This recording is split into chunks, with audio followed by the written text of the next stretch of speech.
Hi. It's really warm in Sydney today. I think it's nearly 30 degrees. Huh. So I went out for lunch and I've come back now. I'm just having a chill Saturday. And what about you? So I have to write a talk. Um, I've sort of started, well, I've got the bulk of it. I just got to shape it. And that is going to be pretty easy. That's for next week. Um, and then there's a paper, but I'm feeling really snack. So the paper I've developed as well. It's based on a talk, and it's all about Anglo-Indian identity possibilities between India and Australia through an account of the changing faces of cultural policy, obviously immigration policy as well, and multiculturalism. Some of you may not know that I'm descended from, on my mum's side, a branch of family that comes from India, and that was in the context of occupied British India. So I wouldn't even exist if that colonial project hadn't occurred. But that also means that we come from, well, that's the closest homeland actually, besides Ireland.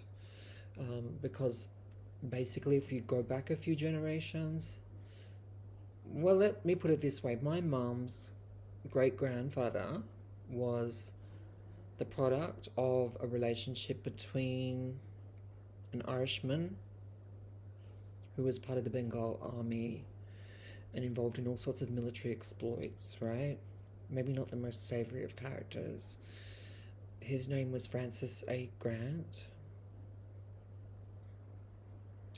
And he had several women that were never recorded as mothers on the children's baptism certificate, and they're just absent reference. Yes, so, but they're most likely Muslim Bengali women, and between Francis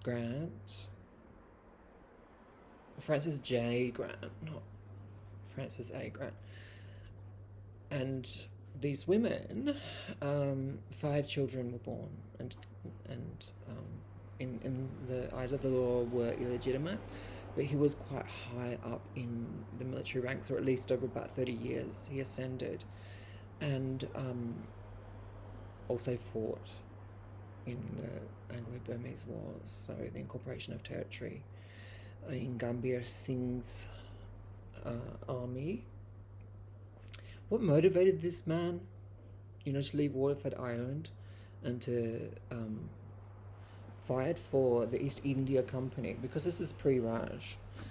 I can only speculate, but alongside a man called Pemberton, his exploits in these first two offensives, known as the Anglo-Burmese Wars, resulted in the drawing of a new border and incorporating part of Burma. Some of the family history means that also my grandfather was actually born in what is now Burma. But basically it's a mixture of Irish and Bengali, Northeast Indian. But we know through the family record that basically my mum's great grandfather, Frederick A. Grant, that's where I'm getting the A from, Frederick Andrew Grant, he was born of a native woman together with his 4 other siblings that were not legitimate, and when Francis J. Grant died, he and the others were declared orphans and promptly taken from the care of their mothers and placed at Kidapur House / military orphanage, upper school, lower school for children of soldiers. So that's just how patriarchal and colonial that regime was, which ended up consolidating through direct rule and expanding under the British Raj. And that was after the insurrection against the British, which some call the Sepoy Rebellion, other people call the the siege of Lucknow. So the entanglements there are endless. I believe, actually, if you sort of move down from my mum's great grandfather to her grandmother, that is Una Grant, who married a Bell, that actually on both sides there were Eurasian mixes because they'd been in India for so long. And so, for example, my great grandmother, my mother's grandmother, was born in Madhya Pradesh, but her father was born in Kidapur, and he is Bengali, half Bengali. So Una has that in her line. Her mother was probably Eurasian as well, reading from the Times. So there's just mixtures everywhere. And Una was the person responsible for getting married to a Bell, and they must have been pretty high up within the colonial ranks, and they were able, as declared British subjects, to emigrate to Australia. So that's part of the Australian history. People who are Anglo-Indian or of Anglo-Indian heritage, we often remain pretty invisible to Greater Australia. I have to say that Una and my grandfather, one of her children that also migrated, they might not have been able to actually talk very much about their origins because it wasn't within the era of multiculturalism in this country. So other relatives from India migrated after, I believe. A great aunt from actually Burmese extraction, Burmese heritage, who ended up settling in Adelaide. Yeah, it's such a complex web. And it's such a weird thing because, if the British Empire hadn't established its presence and undertaken those forms of occupation, violence and displacement, and also kinds of concubinage, I guess, I wouldn't even exist. I wouldn't. I'm in that sense a child of empire, but not in an unambiguous way, like not, as Anglo-Indians say, pure British, and I think about this a lot. I think, why is it that when I was growing up, whether it be a cultural matter or a matter of appearances, and they're hard to separate sometimes, in white dominant suburbia of outer Perth, was I seen as being a foreigner, and not fitting the Aussie mould.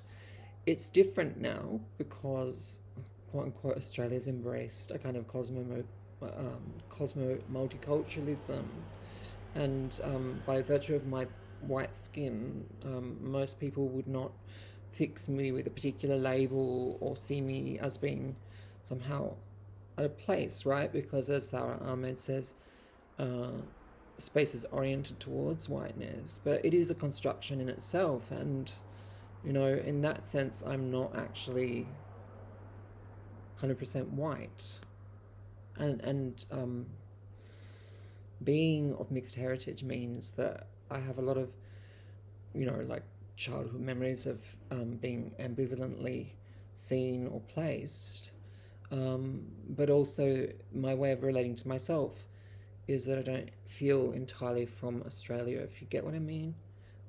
Even though I love this country and I was born here, right? I recognize that I'm like part of a colonial transplantation. And, even if it wasn't immigration during Australia's colonial period, but instead within the terms of the Australian nation state and its immigration policies, I'm still a migrant settler or settler migrant, third generation, of course, but I think that the cultural memory and the habits of being Anglo-Indian were always there in, like various ways, sometimes by my mum kind of idealized, it's true. But there's still the stamp of a connection to South Asia. And explaining your identity is not an easy business. Except that I think that Anglo-Indian kind of works. It sort of replaces the, let's say, invented fiction of having darker features as being, strictly speaking, European in origin, Spanish or Italian or Greek or whatever. And certainly in the family myth-making machine through the context of immigration, where multiculturalism was not actually a reality for my forebears, they kind of went along with that when people would ask them, why do you look exotic or whatever. I could show you some photos and, I can sort of see why those questions would have been raised, because they really didn't fit into that British Anglo-Australian mold of whiteness in the country. And I inherit some of that. I inherit even some physical features like my nose and my bone structure. Well, it looks like some of the women on that family line, my mum, obviously. But also I look like her father and her father's brother, and I look like her father's sister simultaneously. It's really uncanny when you look at family photos. Except that I'm just like the total black sheep, right? Because of being on the outer trans and everything. So anyway, they're the complexities of identity. Being from a South Asian diasporic heritage that's Anglo-Indian with those contradictions as well. My mum imbued this idea that being trans was because of reincarnation kind of repeats, that in a previous life or lives you would have been the so-called opposite sex, and that was a residue. That's why you felt so strongly identified as, in my case, female. And she felt that it was kind of a harmonizing effect or whatever. But, like weirdly, I remember these conversations in the 80s with her. She found it more compatible than homosexuality. Yeah? Transsexuality was more understandable or locatable for her than homosexuality. The irony is that I'm both. I'm both non-heterosexual and trans. So, yeah. I'm sort of the things that my mum wasn't, maybe could have been. She certainly had women friends. And I don't think she would be disapproving because she evolved in her life. But there's a lot of people for whom our intelligibility as subjects, our cultural heritage, our racial origins and mix, as well as our gender and sexuality and how they kind of all interrelate, make no sense. So it's not standard issue, put it that way. But it is who I am. It's the way in which my identity has kind of worked its way out over my life. But definitely dysphoria, classically understood as, a feeling of wrongful embodiment, is not separable for me from the sense of being out of place culturally and being ambiguous, ambivalent in terms of our racial and cultural heritage. So there you go. A lot to philosophize on, I know. But if you're anti-trans person, or you like to sort of take to online forums like even YouTube and make fun of us, normally you are those classic 100% white, types who have this idea of racial purity probably that you would never admit to, that cannot countenance mixture or change or being both, being part of a heritage even. I come from a female-led household, several generations where women led the families.